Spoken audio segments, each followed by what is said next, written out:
Hello, everybody. I'm Dr. Thunder, and this is Case Closed, the highest level conversation on the most relevant topics in this space.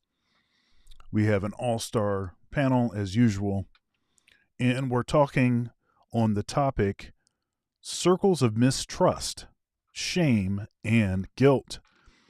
And to contextualize this topic, we're taking some stories right from the headlines. We know that there is some rumors and some allegations, and then maybe some countersuits going on with Will Smith and Jada, associated with some with a Tasha K. Rather, how can I put it? Well, it's not a good look. So there are some allegations and some things and some threatened countersuits. And the individual that released this information has been in the camp for 20 years. Snakes in the grass. Snakes in the grass. This seems to be a usual thing that happens. And of course, we know that P. Diddy is being, 5 years after the relationship was over, is being, some files were charged by Cassie.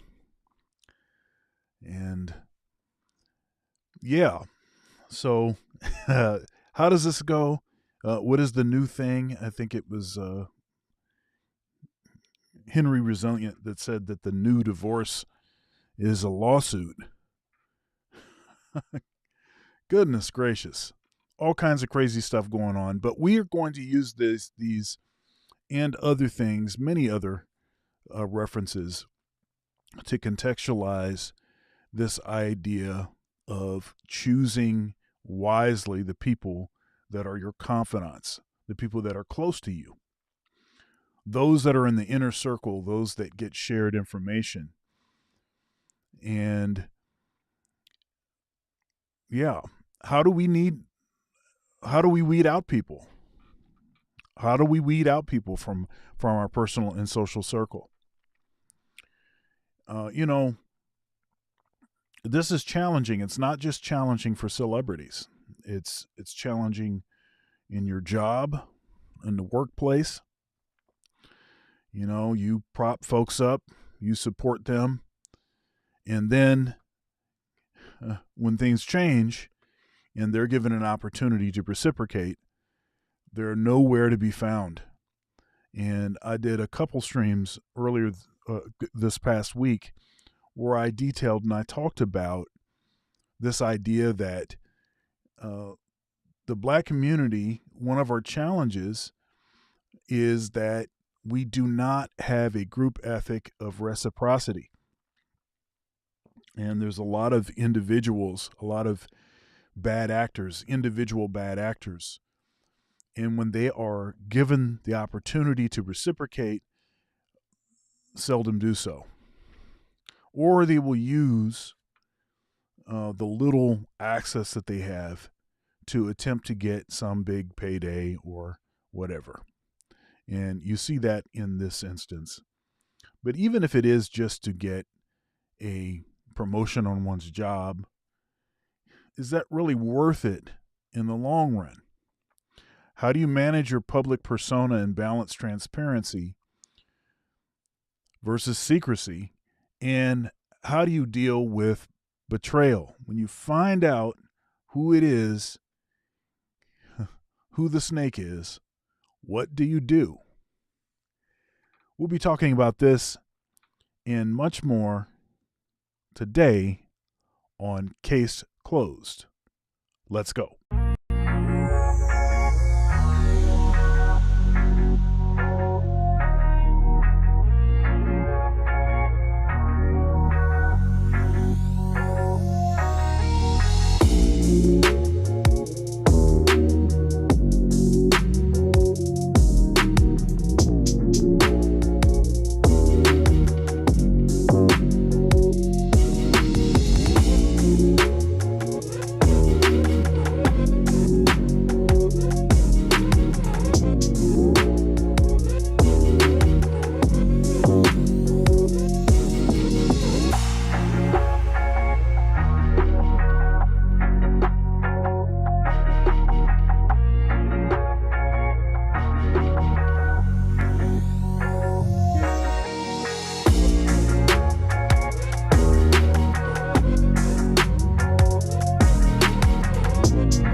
Warning: some viewers may find the following video disturbing. Viewer discretion is advised. Like, share, comment, subscribe, become a channel member where you get access to all archive videos. Support black male media, support independent media, super chats enabled, super thanks for the replay gang. Cash App, Venmo, PayPal, Dr. Thunder Music, all one word. Spell out the word doctor. If you'd like to feed me sandwiches, then hit that Cash App, Sandwich Gang, and please come in and support the show. If you like the topic, then support the show.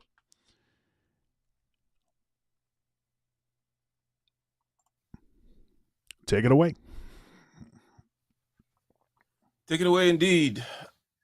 Check 1 2, check 1 2. How's it going, LAR? Clear. How it sound? It's all right. That's pretty good. That's pretty good. That's pretty good.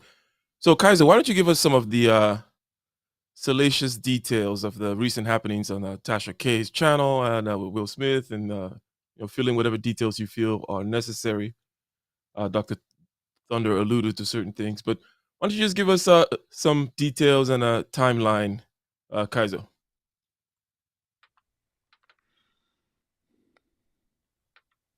This dusty guy. Are you there, Kaiser? Okay. Yeah, what's good? So, yeah, did you hear my question? No, I didn't hear it. Can you repeat it? Give us a timeline and some details with this whole Will Smith thing.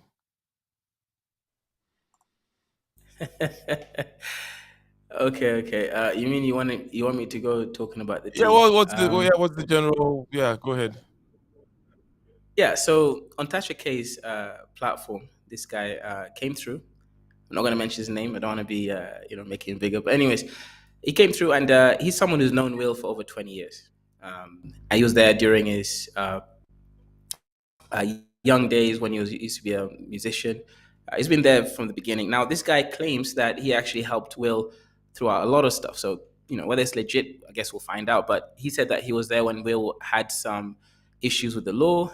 He lied for him so that to get him out of some kind of arrest, all of that kind of stuff. So this guy's been in their lives for a long period of time, acting as an assistant, not just their lives, other celebrities as well. So this time span is around 20 years. So he's known Will, he's coming to Will's life over 20 years. And he's coming out now with his, expose. Expose. And what did he expose? You didn't tell us what he said? Right. Okay, so he exposed a couple things. He named a few celebrities. He mentioned Dwayne Martin. He mentioned Will Smith. He mentioned that on one occasion he caught Dwayne Martin and Will Smith. Will Smith was bent down. Dwayne Martin was doing monkey double backflips on Will Smith, and he said he killed him, right? Whatever that means. So this whole situation. I think the expression was it was crazy. murder in there. Yeah, exactly. He said it was murder in there. So it's crazy because here's the thing. Here's my thinkings here, right? Let's assume it's true. You could get obviously a lawsuit on it. No matter how much money he makes from the book, it's all going to go to the Smith family. That's one thing. If he has video or pictorial evidence, that obviously he might use it as a leverage against the Smith family and say, okay, drop the suit, or I'll release this sort of evidence. So I'm just trying to think why he would do this. It seems it seems unplanned, right? It seems irreverent as well. So yeah, he saw that, and also he also exposed the fact that Jada is actually a narcissist who plans things, treats people like shit on a frequent basis, especially his workers.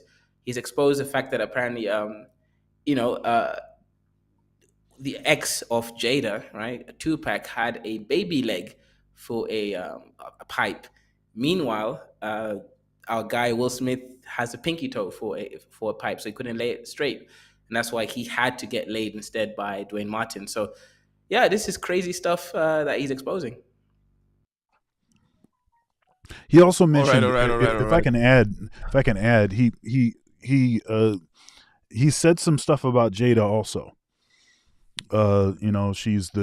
She was the prettiest girl in Baltimore, and was dating a bunch of drug dealers, and came up Mhm. rough and had to do what she had to do, and then developed resentment against men for the stuff that she had to do. And so this is part of her sort of baggage and damage and all this kind of stuff. And so then that's to explain why she's been doing Will so dirty, basically, and Mhm. why she's such a narcissist and blah blah blah. And this is interesting because some of what it is that he's saying is believable. The challenge always is to mix in enough things that sound like they're true so that whatever it is that you're trying to sell is believable. And the most effective lies are the ones that have significant points of truth sprinkled throughout. Yeah, thanks for the addition there, Dr. Thunder. LAR, hey, do you believe, Yes, sir. and that's not so important. Was that a yes? Okay. Do you believe what No, no, this no. guy is saying? No, And I don't believe none of these what do you people. think about the behavior? Yeah. And what do you think of this behavior from this guy? Is it just like this? Okay, here's this typical crazy guy that is around these typical crazy Hollywood type of people. They're always weird, right? Generally speaking, right? Actors in general are weird. Even the quote unquote normal ones, they're generally just weird people. What do you think about the behavior of this guy? What Kaiser is calling irreverent and a little bit like a kind of betrayal. This guy's been there since. Like, why is he coming out with this and all that kind of stuff? What are your thoughts on that? I don't believe none of these people. None of them. Because like I see you live long enough, you see this story over and over and over and over again. And the problem is everybody just believes the person that just comes out of nowhere. Yeah, I've been knowing him for 37 years. And yeah, I saw him give head to a pit bull. He was always doing it. And people go, oh, I knew something was wrong about him. It's like, no. Yeah. So you got people have people who are around them that they're getting paid by them and they don't like them, or they want their lifestyle.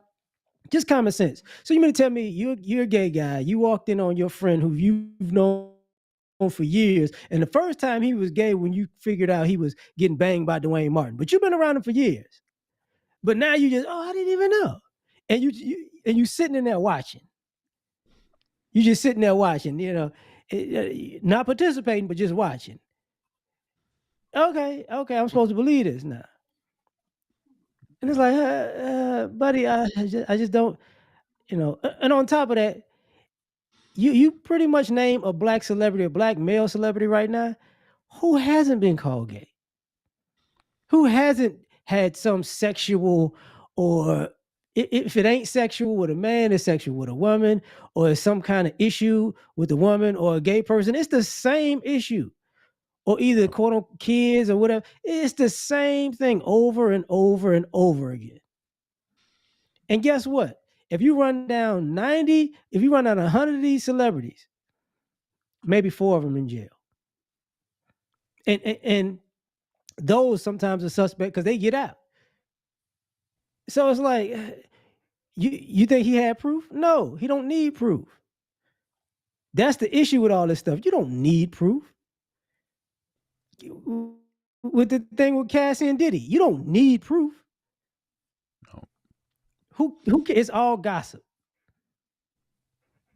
So I don't believe none of them. One other thing. If Will Smith said tomorrow, you know what? I'll give you $5 million, just shut up with these lies. You know what they'll say? Oh, you know what? I'll never talk about you again. So it's BS. Dr. Thunder, do you believe, and what do you think about the guy's behavior? Yeah, so I don't believe it's true.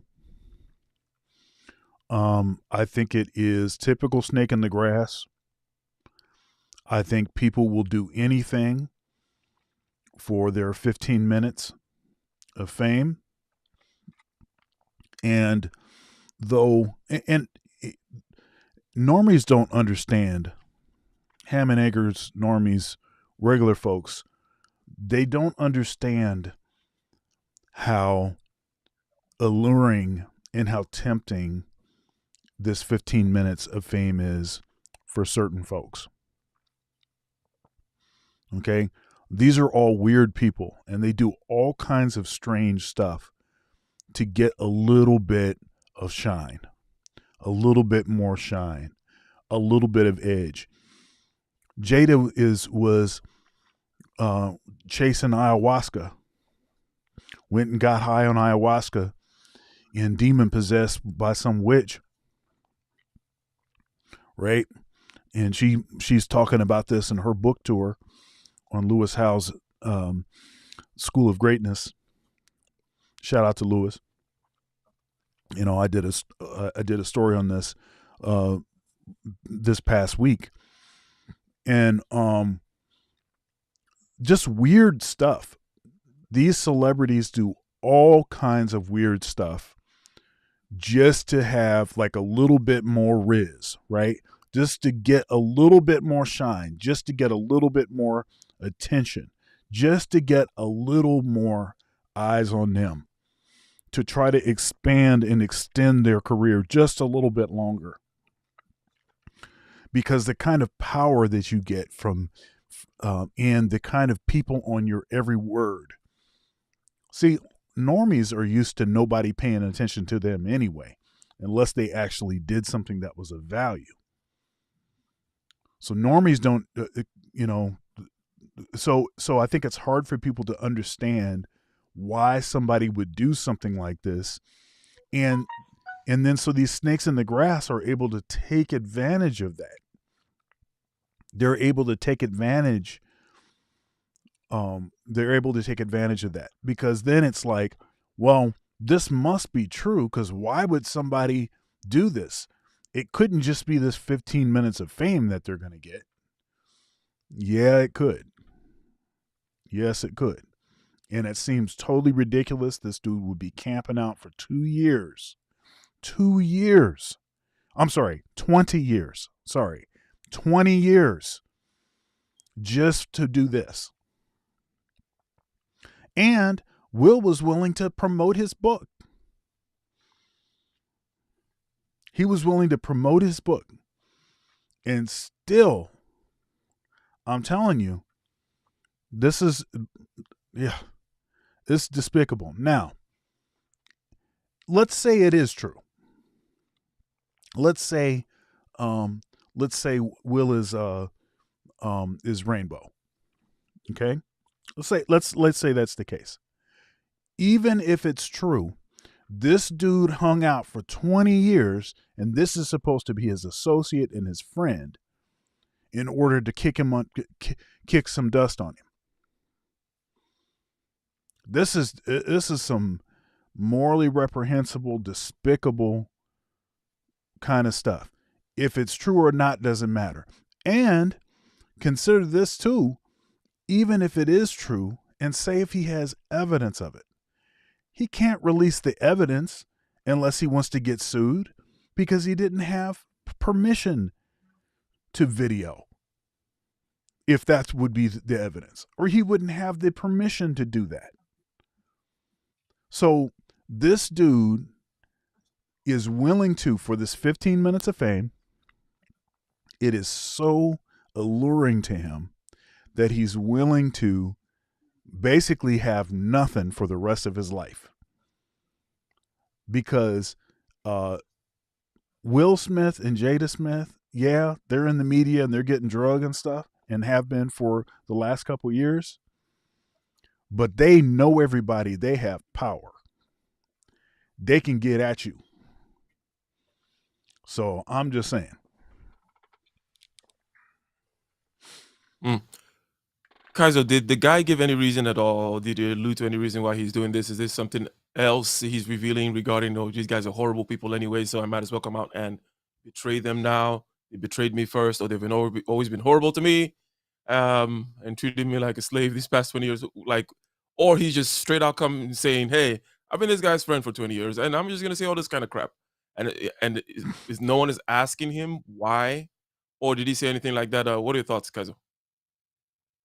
Right. So as far as I know, maybe Dr. Thunder has more information, but as far as I know, there's two reasons why he's doing this. On one hand, he mentioned a statement.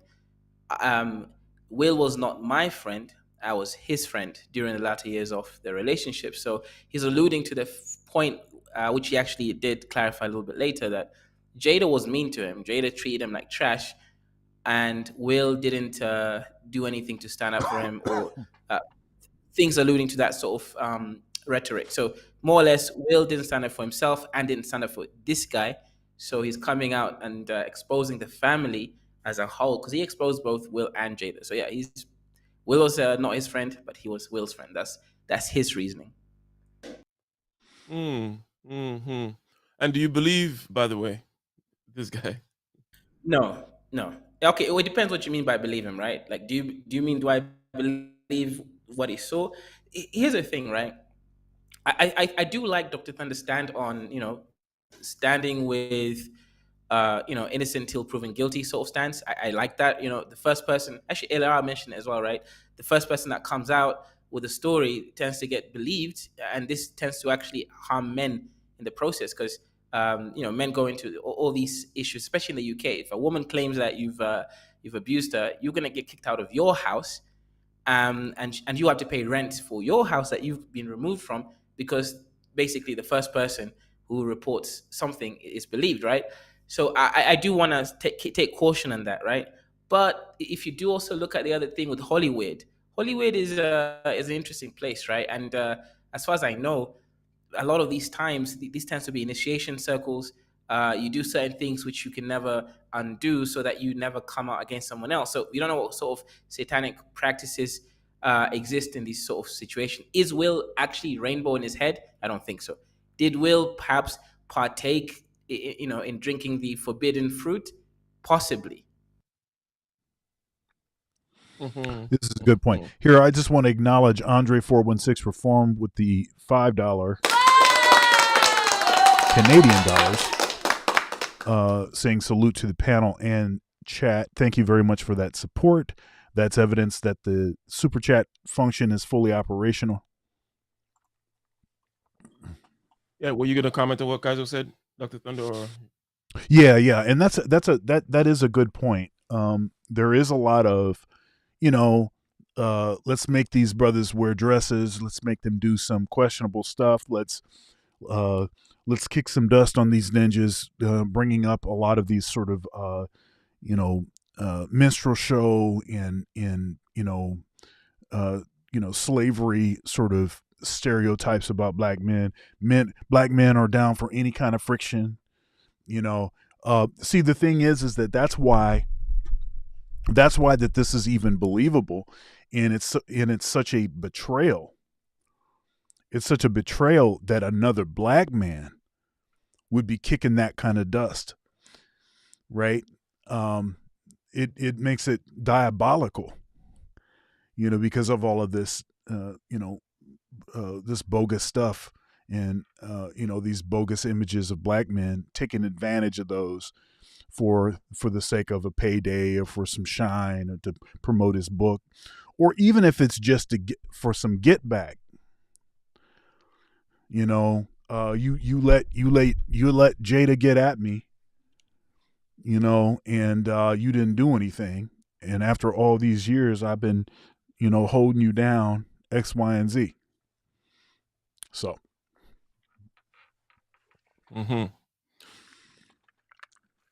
So let me ask you a question, LAR. It might seem like coming out of left field here. Do you trust Candace Owens? No. And why not? Because she's disingenuous. Now tell me, is it something? Because this is serious now. I mean this seriously in terms of, is it something about her, Candace, in general, or you think she's actually disingenuous, or there's something about a certain her type? Like, okay, so let me describe my feelings towards Candace Owens, and then I'll let you kind of see if it makes sense from your point of view. So generally, you can trust different aspects of people, right? Um, you can trust competence, sobriety, intentions. You can divide it into other things as well. Someone like Candace Owens, I don't mistrust her competence. I don't mistrust her intentions, actually, even. I think that she thinks she's being genuine and all that. What I mistrust is, quote unquote, her sobriety or her groundedness. And it's not just her in particular. There's a certain type of person, the Candace Owens type. And same thing with Tucker Carlson, by the way. Okay. And it has to do with their personality, really, that I just kind of mistrust them. The same thing with the guy who does he puts what's his name? The white guy, I think he's Canadian. He sits out there. He says X, Y, and Z is true. Convince me otherwise, or Oh prove me yeah, wrong, or yeah. something like that. He's sitting out there in college campuses. Yeah. So Crowder, one thing about these Crowder, people, Dr. Thunder, that I'm really referring to is that these people Jordan tend to be Peterson more or Crowder? Crowder. Crowder. No, no, no. Tend It's to be more Crowder. extroverted feeling type. Crowder. Yeah, Crowder, yes. yeah. I forget his first name, right? Um, they tend to be more like very Steven. community group oriented type of people. Forget the group or whatever it is. But both Tucker Carlson, Crowder, and this guy and Ben Shapiro, they're very extroverted feeling type people. And I just don't trust those people. Like, it's just like, because I don't think that they're intentionally doing anything wrong, but because of the things that move them, the way they get moved around, and Yeah. the kind of vectors that push them along in their decision making, I just don't trust it, right? And I can spot them from a mile away. So the first time I saw Candace Owens, Whitlock I was is like, kind oh, of like that. all of these. Jason Whitlock is kind of like that too. Oh, okay. So when I see those types, I don't immediately think, oh, there's a snake in the grass, horrible person. I'm just like, oh, that particular type of person that gets moved within a particular type of field, and they make decisions in a particular type of way based on this team, that team, and such. And they always end up making some decision in some crazy way that I just know down the line, I'm going to be like, it's not going to be to my benefit. So their flow doesn't work with my flow. So LAR, what I'm saying is this: I don't mistrust her competence. I don't actually even mistrust her intentions. There's just a type of person called that kind of someone represents, and those people just never quite gel with the way I'm operating. What exactly is it? You think she's just a 100% shyster, or what is it about her? She's a hypocrite. So you sue for racism, then you act like racism doesn't really exist, and then you marry somebody who's of the race that you sued against. And and before you were married, while you're married, you're telling the world, you're telling black people what we need to do, and not the people that you sued. So it comes, and the irony of it is the baby's going is quote unquote mixed, but in America it's just going to be a light baby that's black, by the way they treat it. Now, when that baby gets racism, that same rhetoric she's going to give to that she's been giving to the world, then she's going to turn right back around and sue for racism. What I'm saying, like people like that flip flop at their convenience. You can't trust a person who 1 minute I'm 10 toes down for this, and then the next minute I'm 10 toes down for the polar opposite. And they're both for money. So it's like, you can't trust that, because I can't trust your opinion, because what are you willing to lose for your opinion? Nothing. What are you willing to do to gain from your opinion? Everything. It's an issue. It's an issue indeed, ladies and gentlemen. Now we're talking about trust. We're talking about inner circles and whatnot. And I've shifted the conversation here slightly to a different target. Candace Owens, I think recently she's been having some issues. Has she been having some issues with Mr. Ben Shapiro, the boss, the almighty Houdin over there? And also, what do you think about what I said about her, and what are your feelings about her, Kaizo? So, what are the recent issues she's been having with Mr. Ben Shapiro, and what do you think about what I said regarding? I put her in a particular category, including Tucker Carlson and certain others that may be 100%, honest in their intentions, but I don't like the kinds of winds that blow them around. Uh, Go ahead, Kaiser. What are your thoughts? Yeah, so it's kind of interesting. I saw a short video where Ben Shapiro talks about Candace Owens' character, and I'm not saying I agree with it 100%, but I see some of what you was mentioning, right? So Candace Owens does work for the Daily Wire, right? I believe Yeah. she Yeah. works for that company, and she understands what Ben Shapiro's whole motivation is, especially in this war, how emotionally tied up he is, given the history and everything. Now let's assume it was different, right? Let's assume Candace Owen wasn't you know marrying a white man and all of that stuff. She was really in the community, right?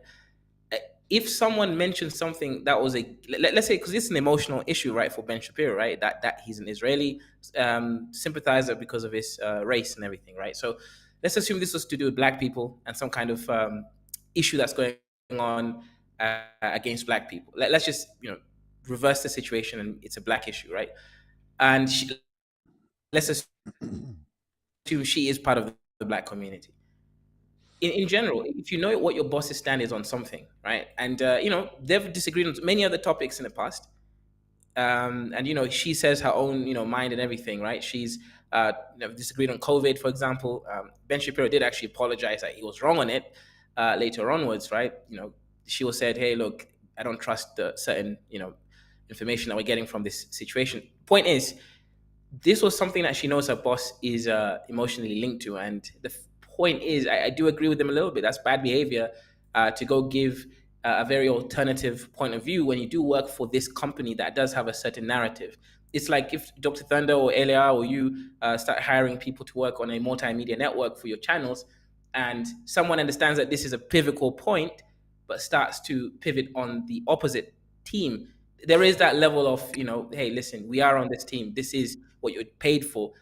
You've been free on all the other topics, which I'm not as emotionally tied to. So why are you doing this right now, especially without talking to me through it? So yes, there is an element of bad behavior that Candace Owens had in this sort of play, and I think Ben Shapiro actually has a point there. Now, generally, to your question about her character, I think she's trying to pivot from Daily Wire to the general white conservative media, because she understands that not all white conservative media is got people like Ben Shapiro there, right? His particular ethnicity. So she is trying to pivot more into that sort of wider scope, and she's trying to leave, right? This is someone who wants to leave the Daily Wire and is just trying to find an out whereby she will still look like the better person, because now she's quoting Christian, which again, I like the quote that she made, but in this situation, I think bad behavior is definitely accurate. I stand with Ben Shapiro. Stand with Ben Shapiro, indeed. So, Dr. Thunder, you're hearing what's been said here about your girl Candace Owens. Come out and defend your girl Candace Owens. Or or more seriously, what do you think about the way she moves? If the last thing that Kaiser just said about her coming out and supposedly being genuine about Israel, now, I don't think she's the type of person that sits down and calculates that, oh, I'm going to go against Ben now, or something like that. I just think that she's just one of those people that think she has to act this way, you know, for some kind of authenticity reasons or stuff like that. Part of the reason why I don't really trust her, because she's the type of person that does these types of things, and it's no big deal. I would not have worked with her to begin with, and that kind of alludes to the part which we're going to get to next, which is about weeding out these people, right? Because again, this is about circles of trust, betrayal, how you weed people out so that you avoid letting the fox into the henhouse and whatnot. So Candace Owens, her general trustworthiness and believability, and well, I forget the word now, credibility with you, Dr. Thunder. Yeah. So, um, I agree with Candace on some things. Actually, on many things. If I'm honest, I agree with her on many things. I disagree with her also on a bunch of stuff. Right now, the stuff that I tend to disagree on tends to be, she tends to be willing to throw black folks under the bus a little too quickly. And because of that, I sort of, I've learned to sort of sniff that out, and it makes me skeptical when anybody is willing to throw someone under the bus that is from their own group so quickly. What is that about? Because I happen to think that, yeah, I mean, you can look at certain cultures and you can say, okay, here are the good things, here are the things that are not so good. In this other culture, they tend to be a little bit better about this particular kind of behavior. And this other culture, they tend to be, yeah, it's a little more, they have some more challenges with that. Certainly we can look at things that way. But I tend to think that human beings are all flawed, and we all have, all have sinned and fallen short. If somebody is much more willing to point out the sins of their own folks than to point out the sins of others, especially if the sins of others may have been directly related to the sins their own group finds themselves indulging in, that's a red flag, that, or at least a yellow flag. It makes me look in that direction like that just seems a little strange to me. It's why people like Tatum, Officer Tatum, folks like Jason Whitlock a bit less than that, but Jason Whitlock, Candace, and a number of the other sort of black conservative, talking head types, where there just seems to be, it's too quick for them to side a certain way. So that's the sort of warning flag that I get with them. Now, I don't necessarily think that they're being disingenuous. I honestly think that they believe what it is that they're saying. I just think that they're listening to the wrong things. And when you're a certain, and a lot of people in modern society are susceptible to this sort of polarizing kind of thought process, the unwillingness to acknowledge the gray area. It's much easier to be black and white. It's much more difficult, and it takes more research, it takes more time, and it's harder to get a significant following if you're talking a lot about this gray area, where you won't actually pick a side. That's irritating to people. They're like, well, pick a side already. Like when I tell people that I'm third party, that's like the worst thing. They hate that, because they want me to pick a side, and me being third party shows that I'm not willing to pick the side that you want me to pick. I'm not going to do what you want me to do. I'm not a tribalist, right? So it's so that's what I think is actually animating is animating their behavior. Is they're tribalist, they're black and white, and they're listening to, I think, a incomplete source of information, and that causes them to be willing to jump to whatever side it is. Now, because a lot of the stuff that Candace says that's critical of the black community is spot on. I mean, hey, we can be honest. A lot of the stuff that she says is stuff that you hear people in the black manosphere criticize the community for. I mean, spot on. I mean, she'll be there. It's just like, but where is that same energy? Now, she's talking about having the same energy with respect to this Israel issue, and some statements that she made in the black, community or other places or whatever. She's willing to do that. But where's that same energy when it comes to other aspects of America? She doesn't have that same energy. And I don't think it's because she necessarily is being disingenuous. And honestly, I don't think it's a money grab either. And I can see how it would look that way. I just think that the gray area is challenging for a certain type. And it so also... This is seeing Dr. Thunder among the population of people that are always willing to demonize, if we just keep within the realm of presidential party politics, right?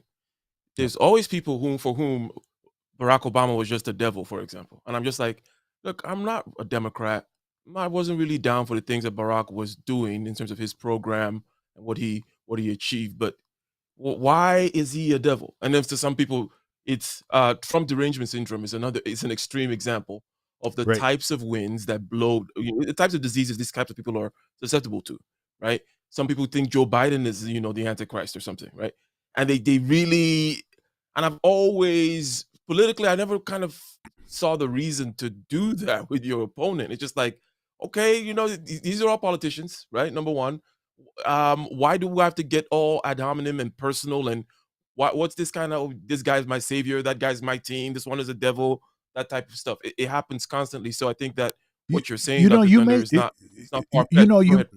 You may be able to show, and I don't know how you'd figure this out, but you may be able to conduct some sort of research that showed that people that are more left-leaning or more liberal, not loony left, but that people that are sort of left of center are better people than people that are on the right.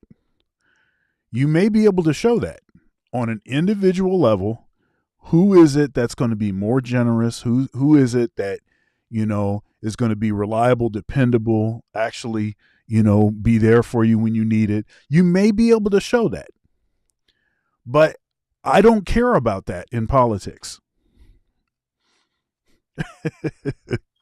I don't care about that in politics. And so even if you could show that that's the case, how does that help with respect to policy? See, so that's those are separate issues, right? And I have made the argument, especially about Barack Obama, who is an absolute master of the universe. He did all of the high elite things. And because of that, and he did them at the highest level. Okay? So he's worthy of admiration with respect to that.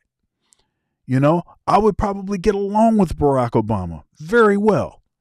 We would have a lot of stuff to talk about, probably have a lot of similar things to talk about as far as upbringing and some other things. Okay, great. I hated his politics. But him as a man, I can separate that. See, this is an example of being able to separate things. You don't have to throw the baby out with the bathwater, right? The whole being more nuanced, being able to actually look at things for what they actually are. And it doesn't necessarily mean that the person that has a particular perspective is evil incarnate. It could just be that they're just wrong. They can be sincere and they can be wrong.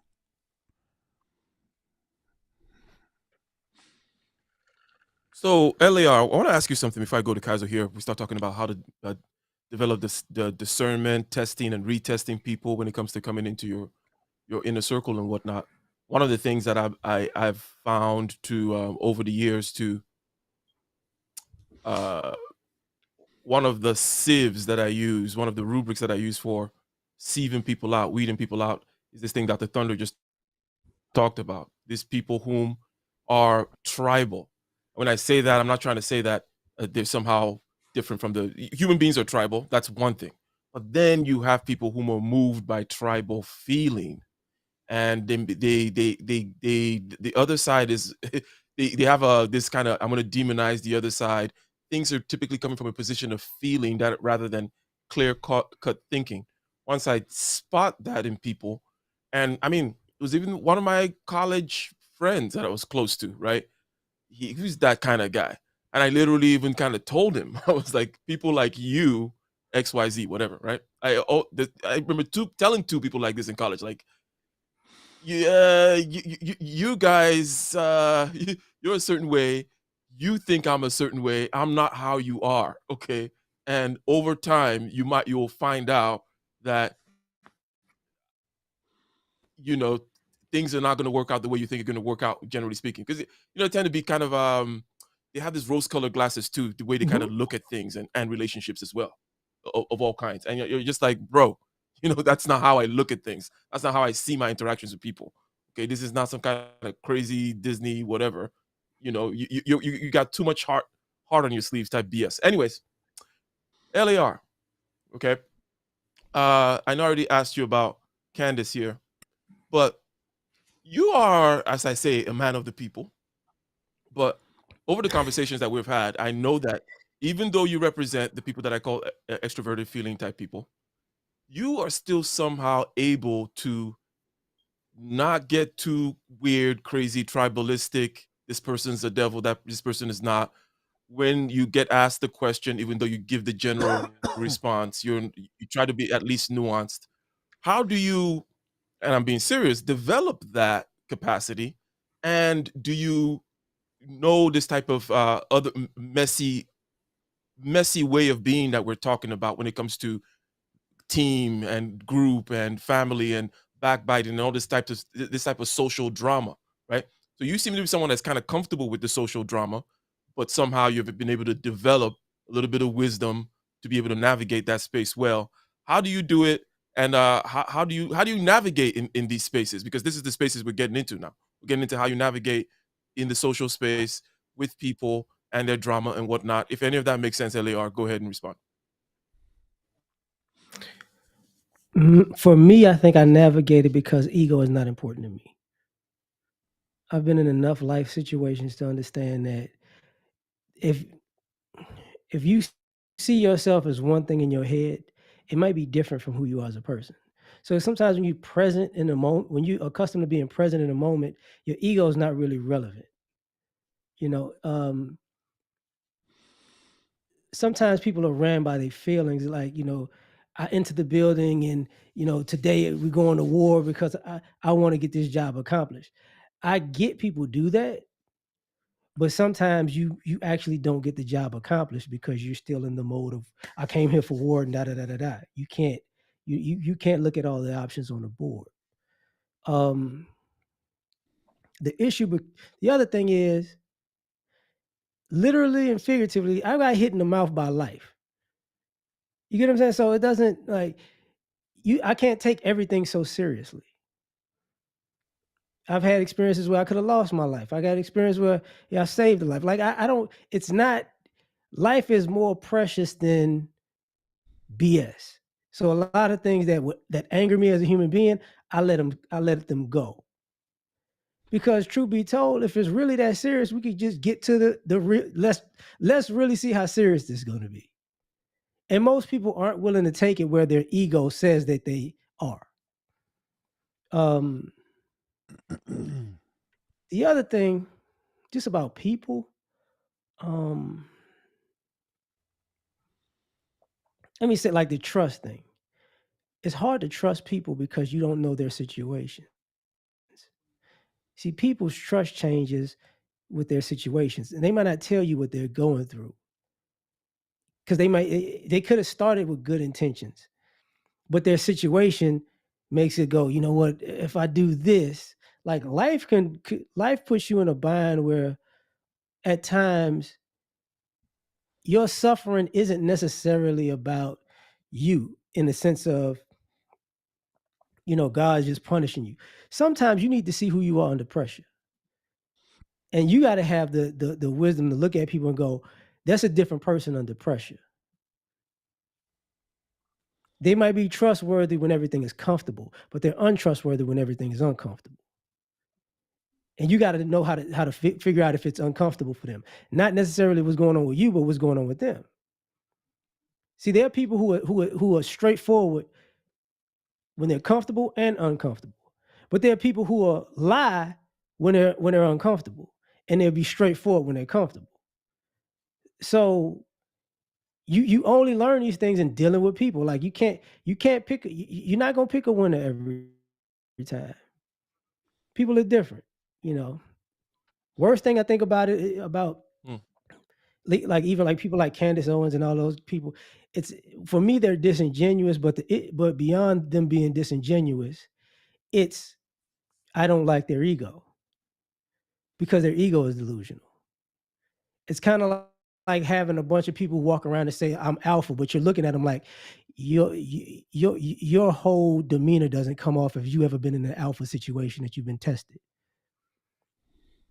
You know, you can drop off if you drop off a physicist with a Navy SEAL, you're gonna know the difference. So it's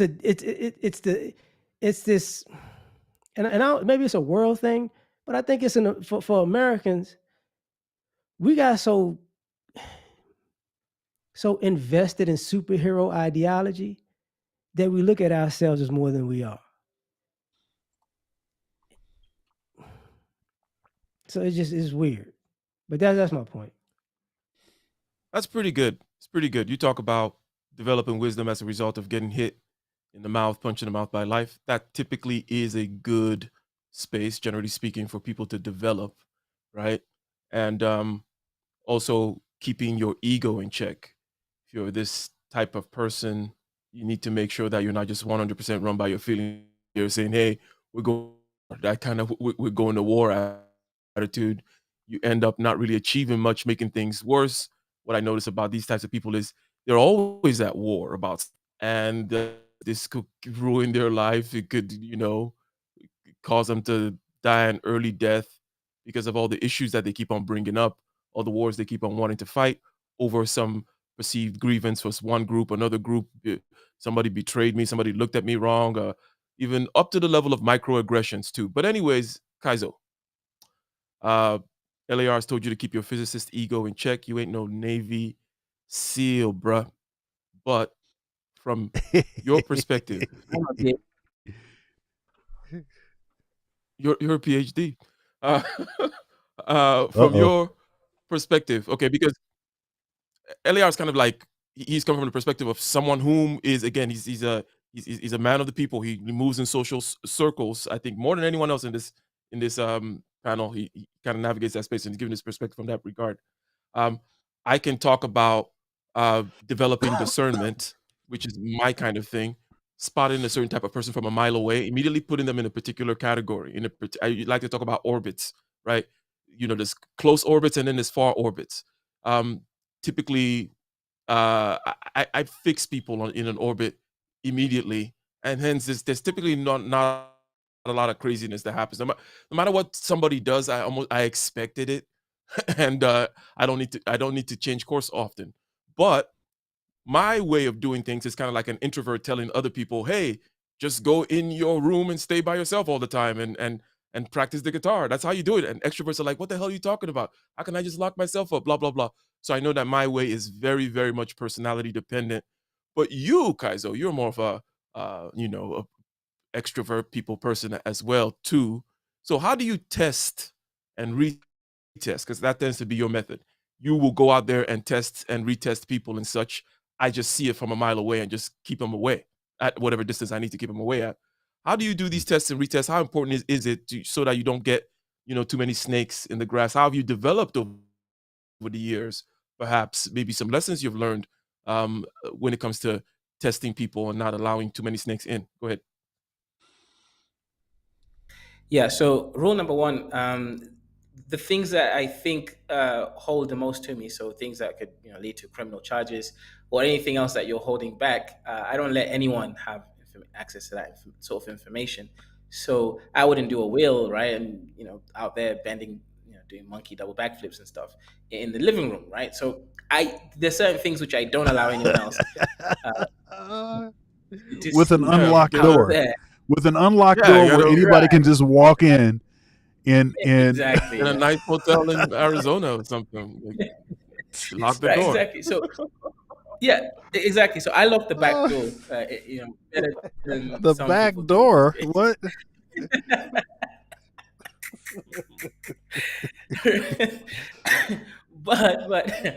but generally, I think okay. So I do use the trust model, right? You got competence, sobriety, and intention. So I usually look at this and I judge everyone based on that. So, like for example, my mom might have the best intention for me. She might even have the she's competent in the advice that she gives, but she might not be sober on every topic. So I would leave trust based on how people feel that model. So generally, I would test people by just small sort of small occurrences to kind of see where they fall in line with those three trust mechanisms. If they've shown themselves to be true enough across different tests, then I'm able to sort of at least rely on them. Again, there's always a risk factor, as you mentioned, Ike. But barring that, I've removed the back door access. That's not possible. All the other stuff through the front door, it's all a risk. It's a risk association, right? So you have to now at this point, after you've already kind of figured out, is this person trustworthy in any of these three things? Where, for example, my girlfriend, right? I trust her intention. She has the right intention, um, but she's not sober all the time, and she's not competent all the time. So I'm not going to trust her with information. She's going to tell people information. So that is just a full on lock and key model. There's no going back and forth on it. She cannot be trusted with information. So that's more or less how I'll do it.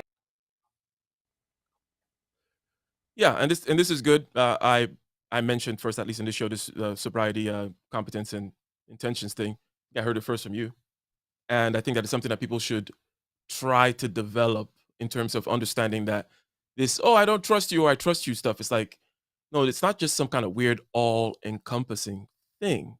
You have to be able to trust different relevant aspects. Generally speaking, if you're talking about social or business wise, these aspects of intention, right? Is this person, do they have good intentions for me or bad intentions for me? Can I trust what they say about what their intentions are?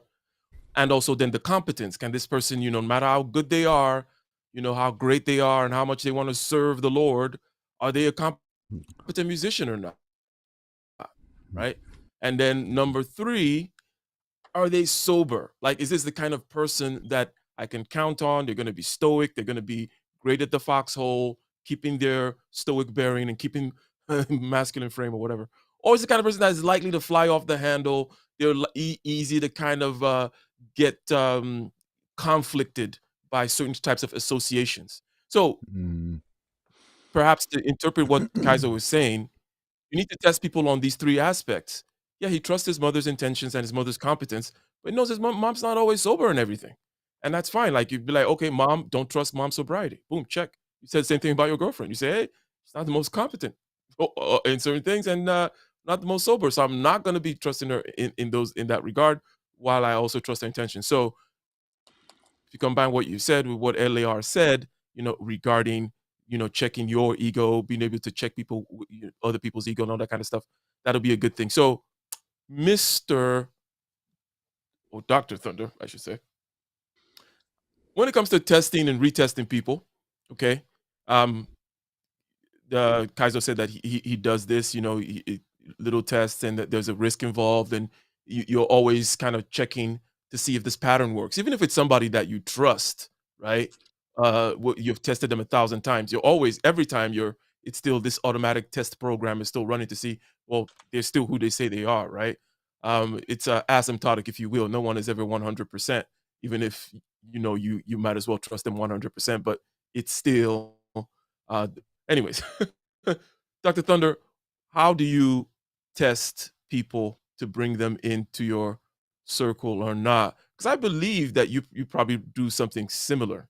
I think you've alluded to stuff about tests and shit like that. Go ahead, Dr. Thunder. Yeah. I think my system, uh, especially in the past, I have erred on the give them a little bit more rope side of things, and for the most part, it's been okay. But there have been a few instances where, notably, where it didn't, where maybe I shouldn't have trusted that person, you know. Um, but I also have this sort of, there's a there's a sort of how much time investment and energy investment do I want to have involved in vetting every aspect of the people that I'm bringing close for very specific reasons. Because at some point, it can start seeming like you're sort of always looking over your shoulder, and then it can become uh, like almost hyper political, and that starts to drain my sort of creative energy. So it's a sort of balancing act, and I have probably in many cases brought people close that perhaps I shouldn't have. Um, so, for the most part, though, people that I have brought close, I may have had an idea that there was something questionable. So I think like intuition is important. And when you get a certain idea of a certain person's character, so for instance, what is that saying? When somebody shows you who they are, believe them, that whole thing. I think sometimes you could take that as a challenge. You could be like, you know what? Um, nobody's perfect. Everybody deserves, another shot. Maybe they don't deserve it, but I would like another shot if I messed up. So maybe I'll extend this to somebody else, that kind of a thing. And whereas, in an altruistic sense, that's great, but you have to start, as you have more to lose, you're going to have to start being more just like, you can't take, look, the kind of money that Will and Jada have, the kind of power, they have to go through whatever the extra process is to weed out the snakes. Perhaps someone that is at my level or less than my level, as I was coming up, if I take some risks, yeah, it could be inconvenient and there could be some heartbreak associated with just, seeing that somebody, is willing to betray you in a certain way. And that always hurts. But you have less to lose, background check for everybody, I guess.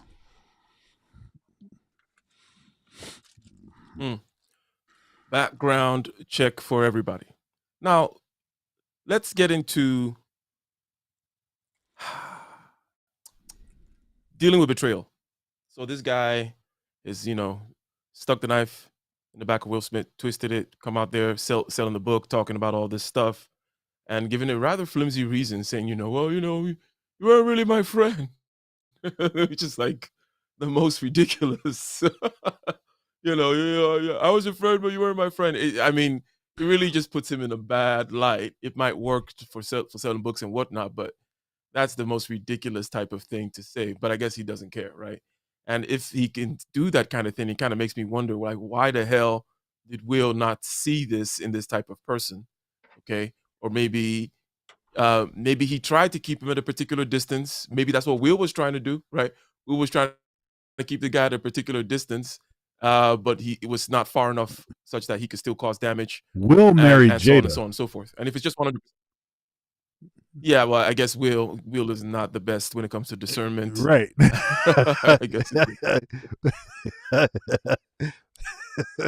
So Yeah, he might need some other folks to yeah, counsel her. yeah, and it's like Jada was not like an unknown quantity. She was quite a known quantity.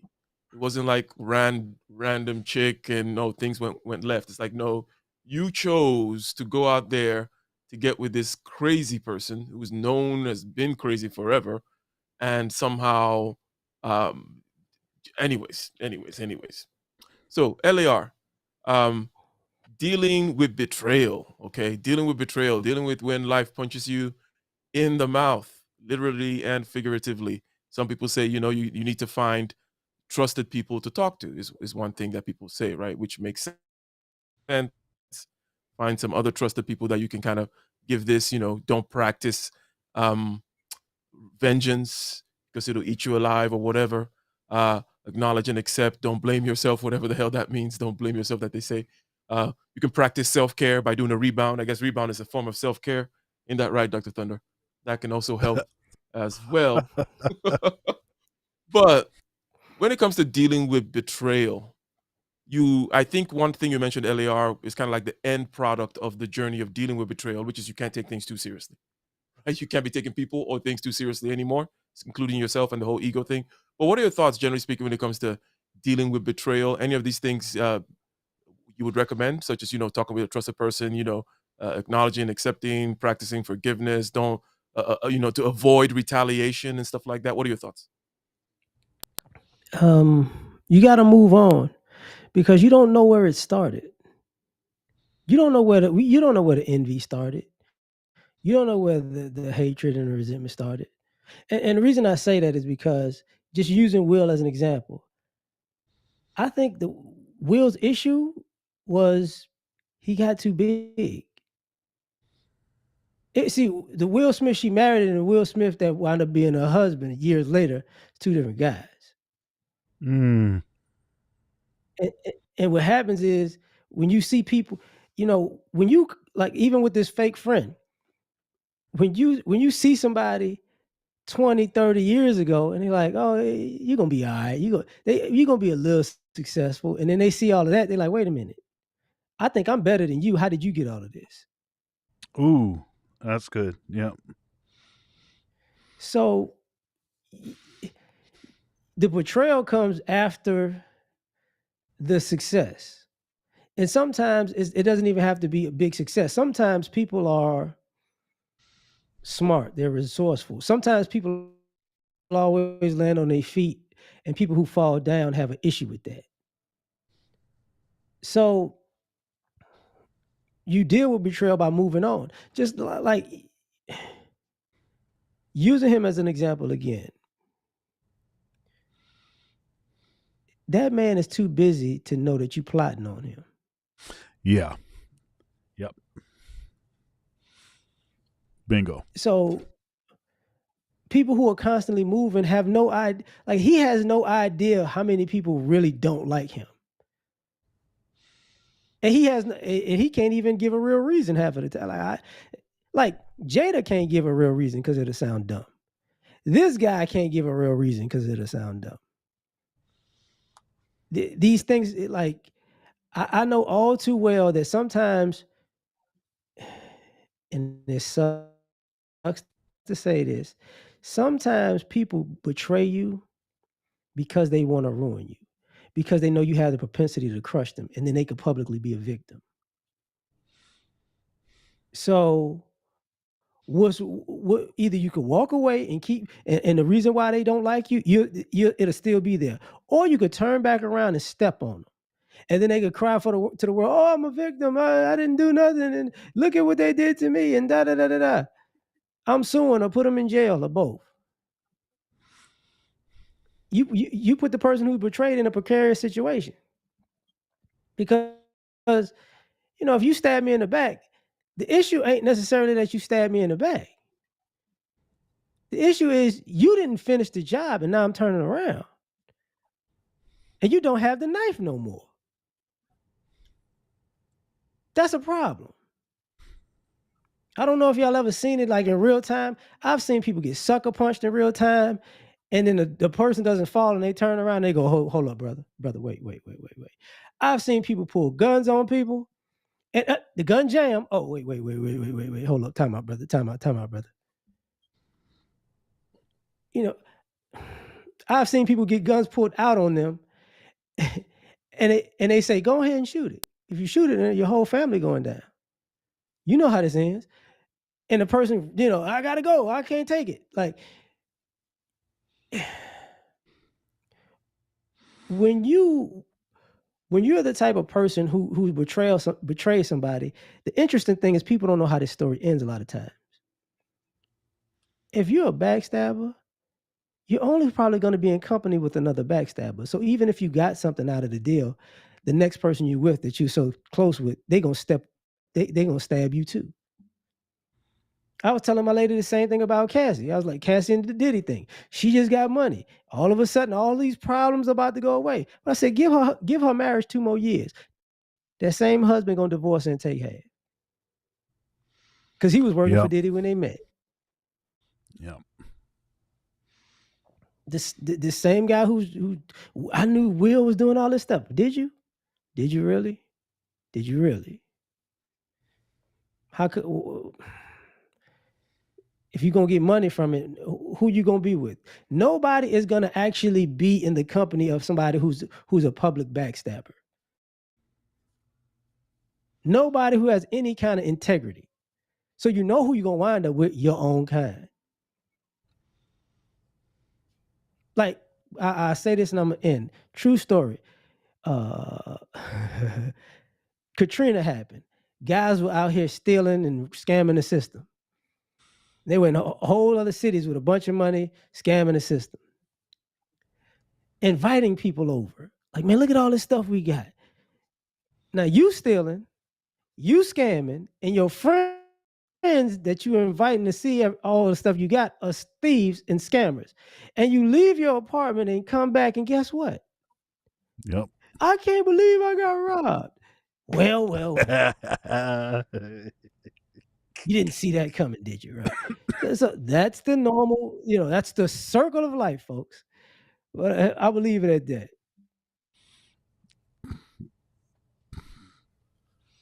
Well put. Got to move on. Got to move on. What do you think about that, Kaiser? What do you think about dealing with betrayal? LAR added some stuff that had to do with the previous aspect, which is, and also add more context to, the types of people who betray and where they're going to find themselves, which is amongst other betrayers, other snakes and whatnot. And how do you move on besides the obvious fact of, you cut this person out? How do you deal with the person? Should you seek retaliation and vengeance and stuff like that? What are your thoughts, Kaiser? Yeah, I mean, generally, I think revenge is interesting, right? The Christians will start saying, vengeance is the Lord's, But at the end of the day, I think it just matters on a risk assessment. Cutting them off is the first thing. But generally, I think I cut people off in a slightly different way, right? In a way that it won't bite me back in the ass. Because at the end of the day, I guess I'm trying to figure out what more do they have on me before sort of making a nuclear option that will destroy both of us. So, it's going to take its time. But I would say this: generally, when you do have snakes in your porch, the best thing to do is figure out what more snakes, because you mentioned, right, snakes tend to flock together. So find out if there's any more species of snakes. Are they venomous, right? Are they more dangerous than the one that you just identified? Once you do that, I think that's when you realize, okay, this is, you actually have a full analysis on what you're dealing with. Then once I've done that, then that's when I start to figure out about revenge. For me, revenge is slow. I'm not reactive, which of course means it's more. Let's say if it's a legal situation, puts me on the wrong category, because I'm not going to react in real time. What I'll do is take my time, figure out what they've done, and I'll show them a retribution tenfold over, but not more than that, right? So I do have a code for how much retribution I also get, and it takes time. I'll be there. I wouldn't be feeling the emotions. It's more about principle for me. More about principle. So, Dr. Thunder, vengeance is mine, saith the Lord. Turn the other cheek, he without sin, cast the first stone. Wait, if you turn the other cheek, it would So, be like, we'll hey, get that other cheek in Goodness. there.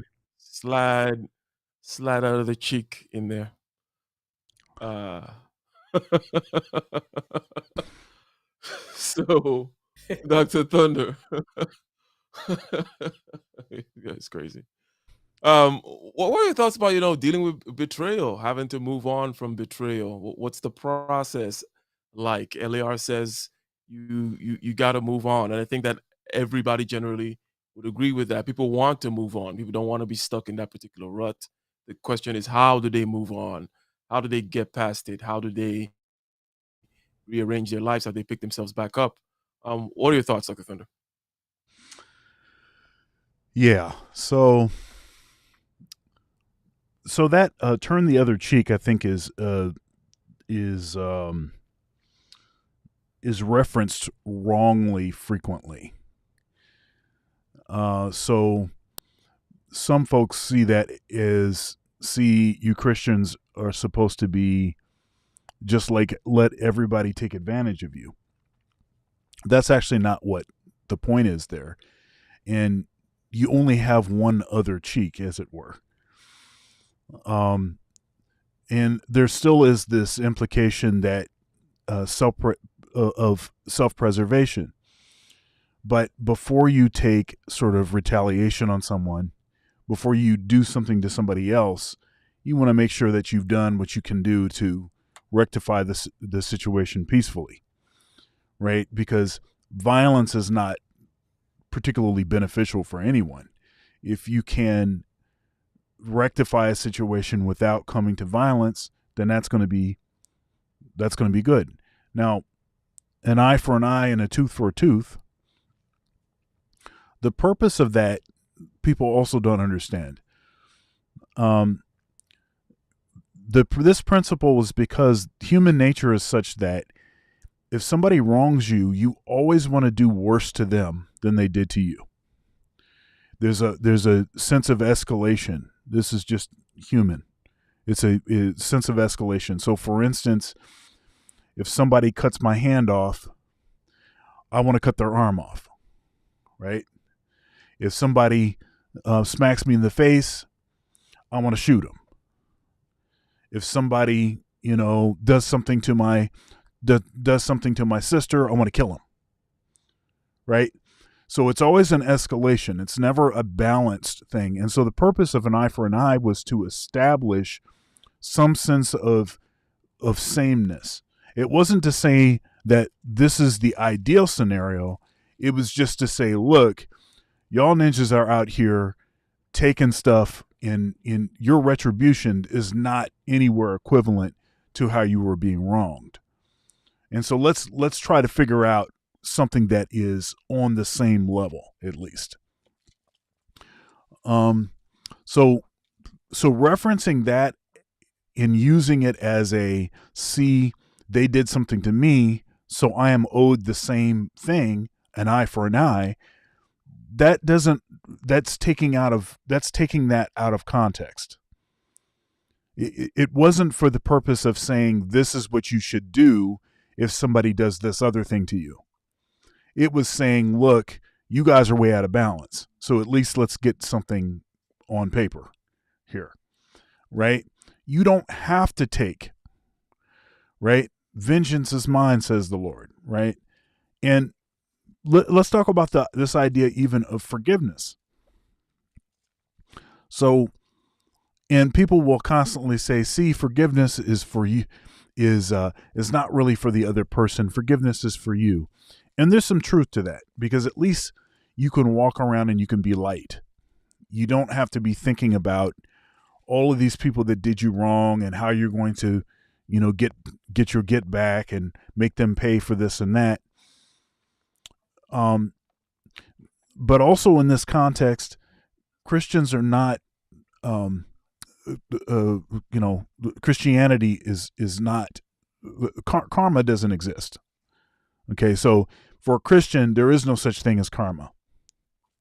This idea that for you to see, if someone does you wrong, for you to see with your own eyes that you will see, and it might take a while, but you will see them get what it was that they deserve for doing you wrong. That doesn't exist.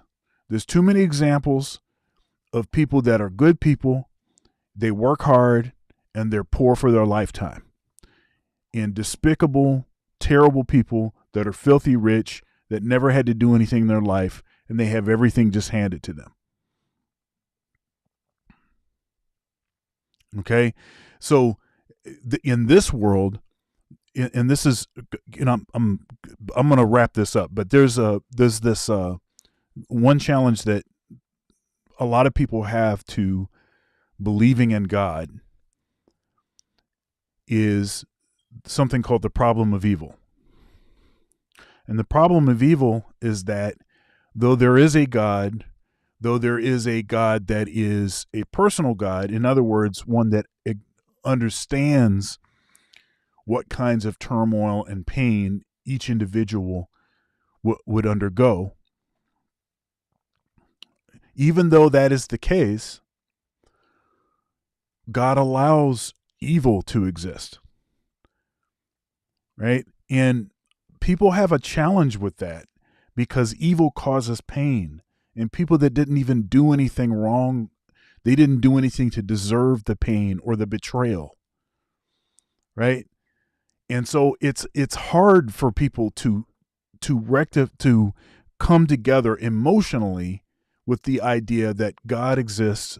God is a personal creator. He understands the pain and the struggles of people, and he allows them to go through it anyway. That seems to be contradictory from an emotional perspective.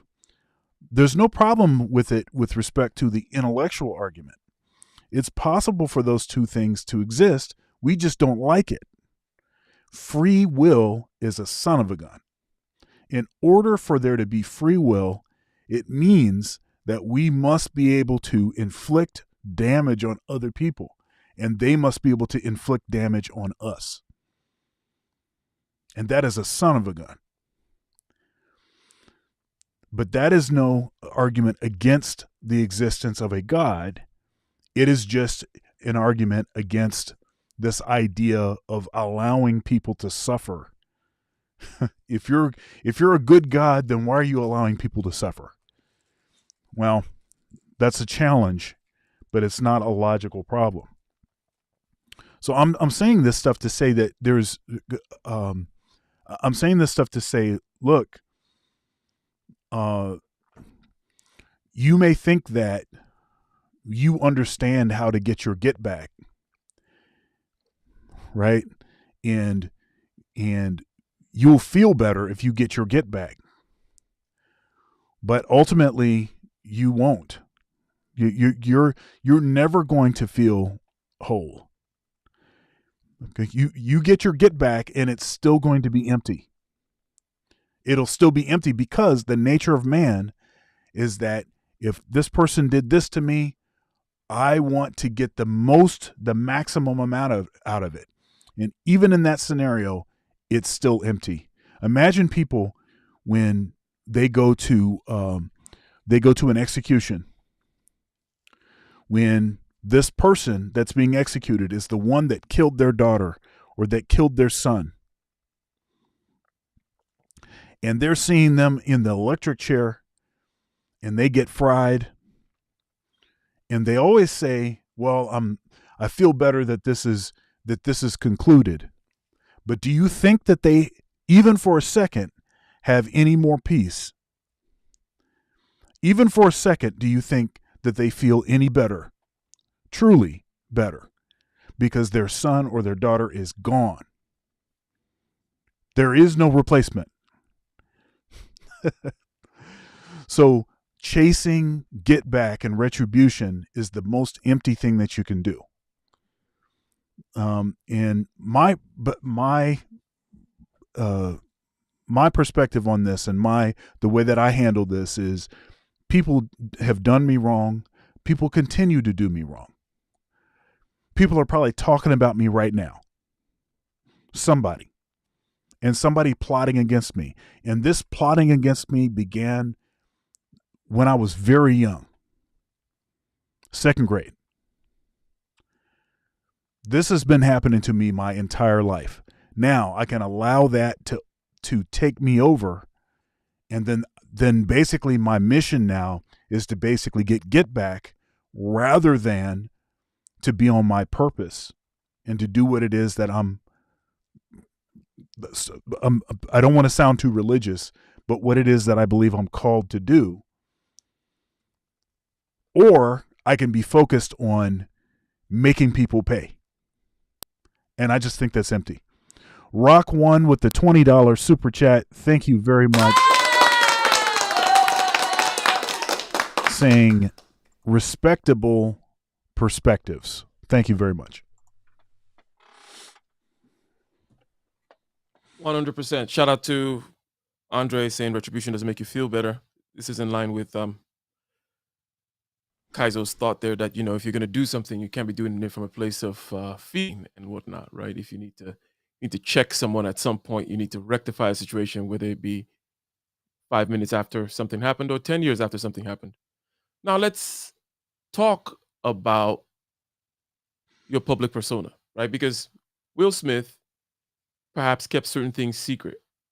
Maybe not about this, maybe this whole thing that, we've acknowledged that this thing might be completely untrue, but there's certain other aspects of his life that maybe he kept, kind of under wraps. Some people say, hey, if you're going to be doing anything that is unconventional, it is best that you just put it out there and just be the unconventional guy. Just be the person, I think his name was Mr. Bilzerian or something like that. It's been discredited now or whatever. But it's kind of like the guy that, he's imagine the millionaire or billionaire playboy type, right? They're known for being millionaire, billionaire playboy type. They go out there, they have a good time, they do their thing, whatever. And people are not going to bat an eyelash if you hear that he was in some crazy party where, people could only wear ice and the ice melts. And then at the end of the party, everyone's wet. Well, whatever that means, right? That kind of stuff. Kaiser, what do you think about putting stuff out there? Should Will Smith had just been, let's say what we were saying is what was said is true, right? Should he have hidden it? Things about his marriage, for example, should he have hidden it? What is your general strategy when it comes to putting things out there versus having secrets? They're both different ways of managing your life. Generally speaking, I think that if you are outside of the norm a little bit, you should try as much as possible to not hide that so much, because you're going to need to live with that crap anyways. And to the degree to which it's not anything illegal or unethical, immoral, whatever, right? Then you shouldn't be hiding too much, because that just gives people leverage over you. It creates this potential bomb that people can throw on you at any point. What are your thoughts about Will Smith in this case? Let's say what was said was true. Should he have just come out of the closet a long time ago? What's the big deal, right? Why hide it? What are your thoughts about secrecy versus transparency? Yeah, so I think in my case, I think the best thing is to look at the flow of opportunity. So, and also like psychological development.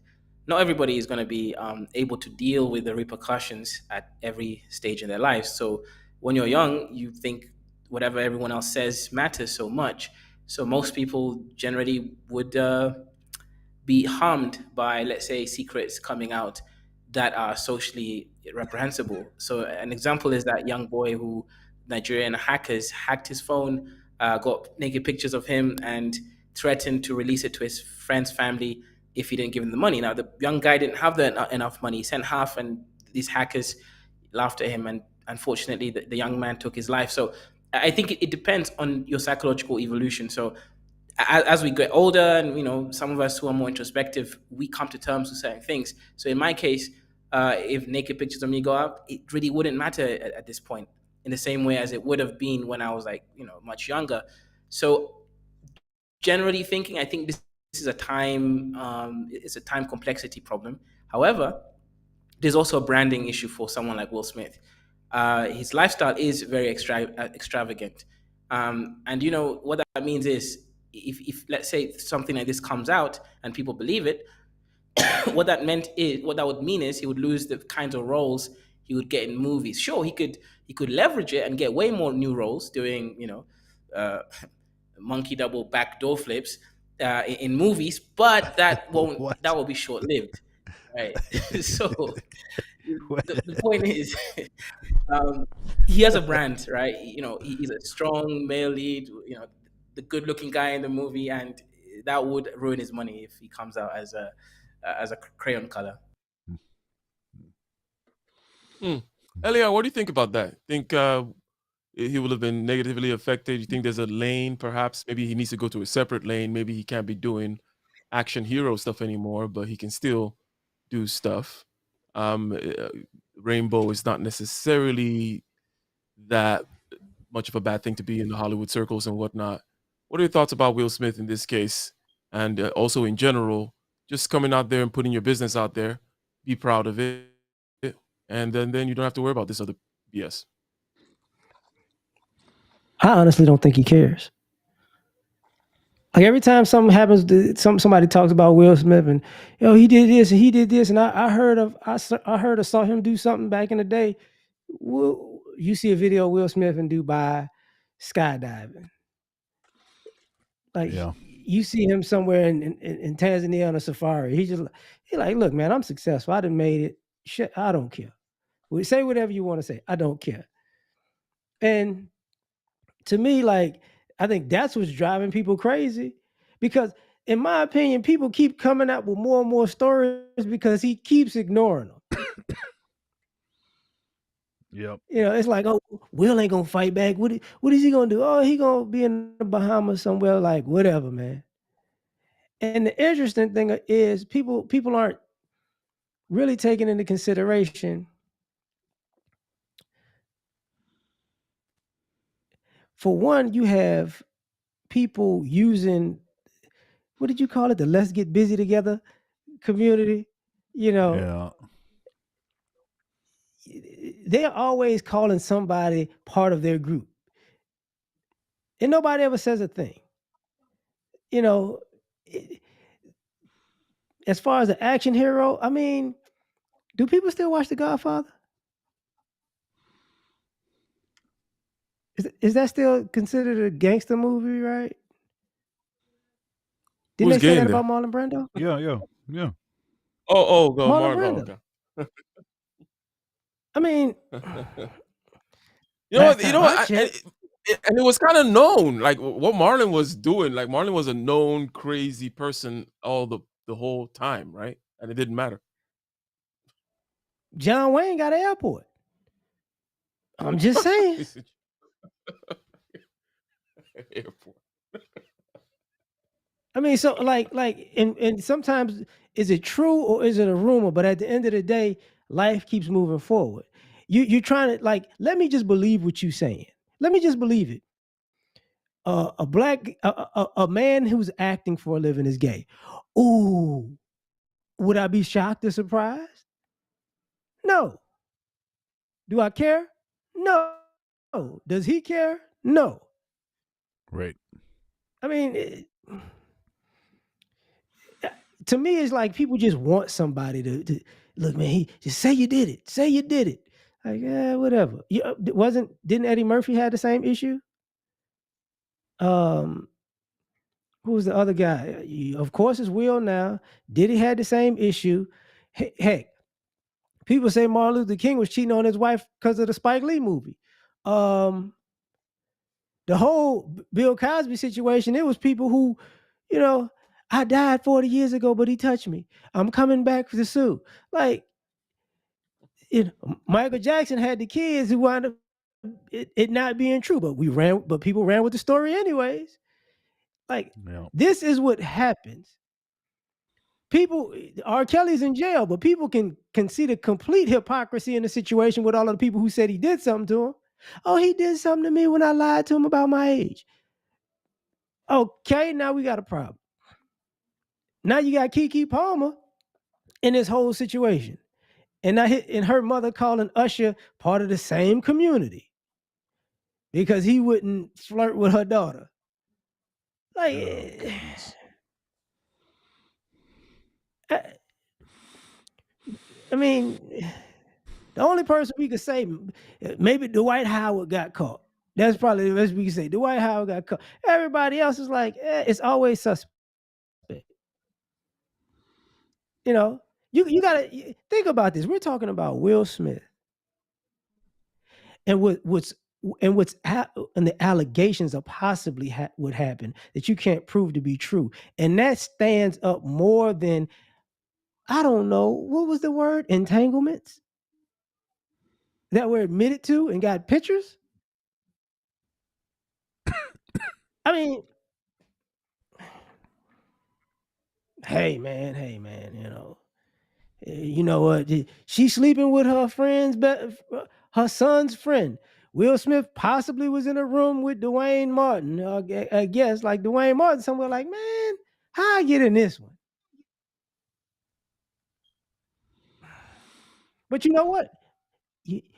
Here's the interesting thing. I'm gonna shut up at this. Here's the interesting thing. With all these black men and gay stories, right? Lil Nas X ain't never hung out with none of them. You think any gay man in Hollywood, whether music or acting, somehow they're the only ones not sleeping with these people. Think about that. People who are openly gay are not sleeping with people who are in the club. They don't even come out and say, yeah, me and, you know what I'm saying, me and such and such happened. That never happens. That's an issue. So, I mean, and some of these people have worked together. Such and such is gay, such and such is an artist, such and such is an actor. They work together on a project. No flings, right? He got, the dudes said they thought he was sleeping with Rosario Dawson, but now he getting smashed by Dwayne Martin. It's just ridiculous. But I quit. Hey, we should start wrapping it up here. Yeah. Okay. Just give your thoughts on this. You think Mr. Smith would have benefited from a little bit more transparency, or just the abstract actor in general, with regards to, or public persona in general, with regards to just putting your stuff out there? Now, Joe Rogan might not necessarily have a bunch of crap out there or something to hide, let's say.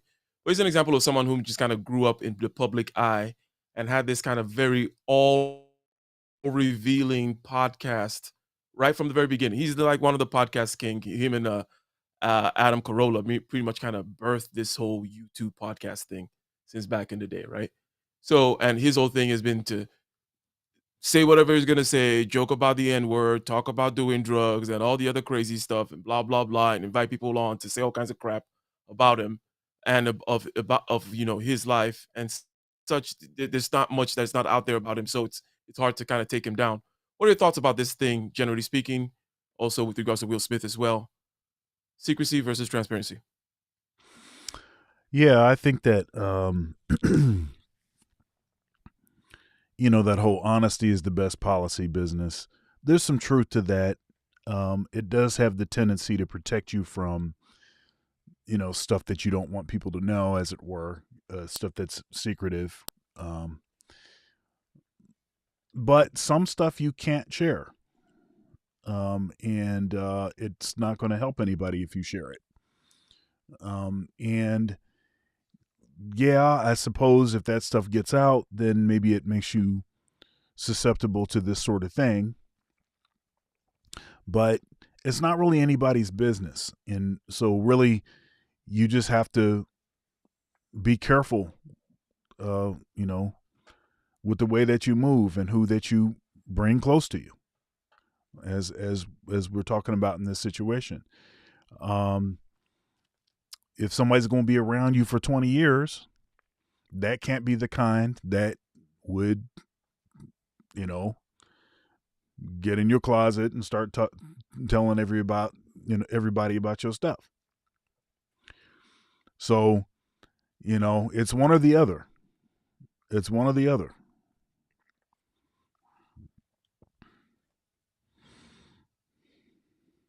One or the other, indeed. Okay, so we're gonna start landing the plane. I don't know if anybody has any final thoughts they would like to throw in, but let's go Kaizo and then Eliar and then Dr. Thunder. You wrap things up.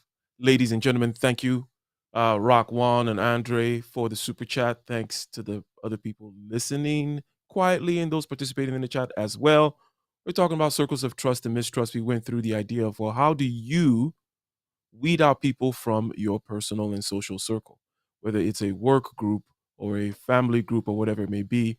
How do you know how to test, retest people, check for the if their egos are well developed? If their egos are not well developed, well, how you need to keep them at arm's length.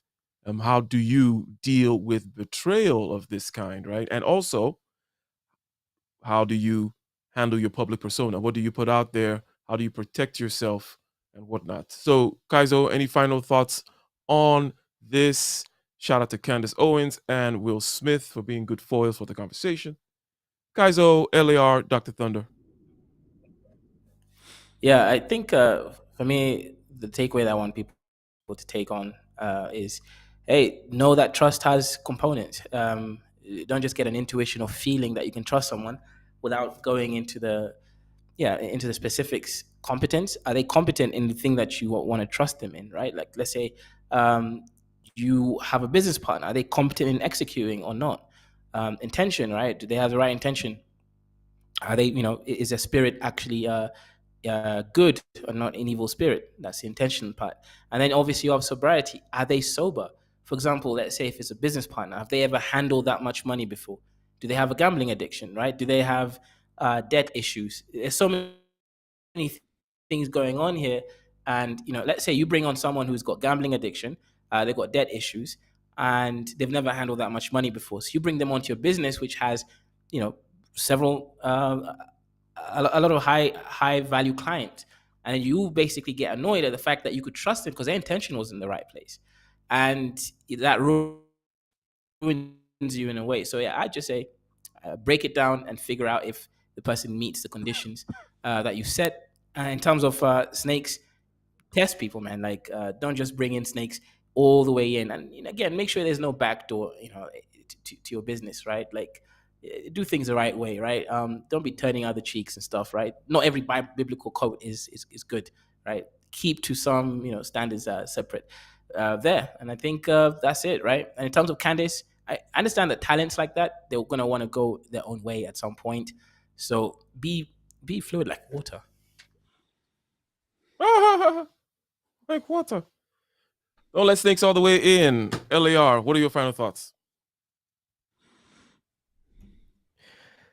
You can't control snakes. Just do what you're doing. Because snakes just trying to be around to sabotage you. They never build you up. They can't necessarily break you. They can hinder you. They can sabotage you. They can't stop you. Like, you find out somebody's a snake, okay, cool. Move forward. Or to the side or away from them. Yeah. People are leeches at times, man. And a leech needs a host. You don't give them a host, they on their own. They'll move on to the next.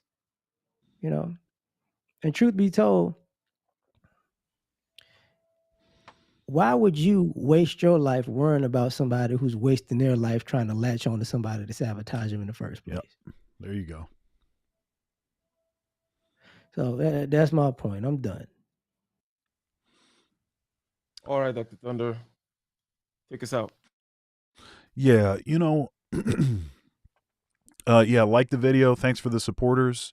Like, share, comment, subscribe, become a channel member where you get access to all archived videos. Support Black Male Media, support independent media, super chats enabled, super thanks. For the Replay Gang, Cash App, Venmo, PayPal, Dr. Thunder Music, all one word, spell out the word doctor. And if you'd like to feed me sandwiches, hit the Cash App, Sandwich Gang, in the building. Thanks for coming through, everybody. Thanks for supporting. And this betrayal issue and retribution in protecting yourself and, who can you trust? If you think about, and again, not to, get too religious or anything, but if you think about Jesus and his 12 disciples, right? And we know one of them was replaced because Even Jesus had an issue with snakes in the grass. Judas. And if you consider what Judas got for his betrayal, 30 pieces of silver, and it wasn't much, and it wasn't fulfilling being the leech, being the betrayer. So much so was it not fulfilling that he killed himself. And so you just have to think about like the existence of someone, a snake in the grass. And although it seems like it's obligatory for you to address the wrong that they've done, you have to understand that it's not a fulfilling sort of existence to be crawling around on your belly and eating dust. And on that note, we'll let you go. We'll see you next time. Thanks again for coming through. Case closed, the best conversation, the highest level conversation on the most relevant topics in this space. Make sure you come back next week for at 4:00 on Sunday, 4 p.m. Sunday, for another riveting episode of Case Closed. Peace.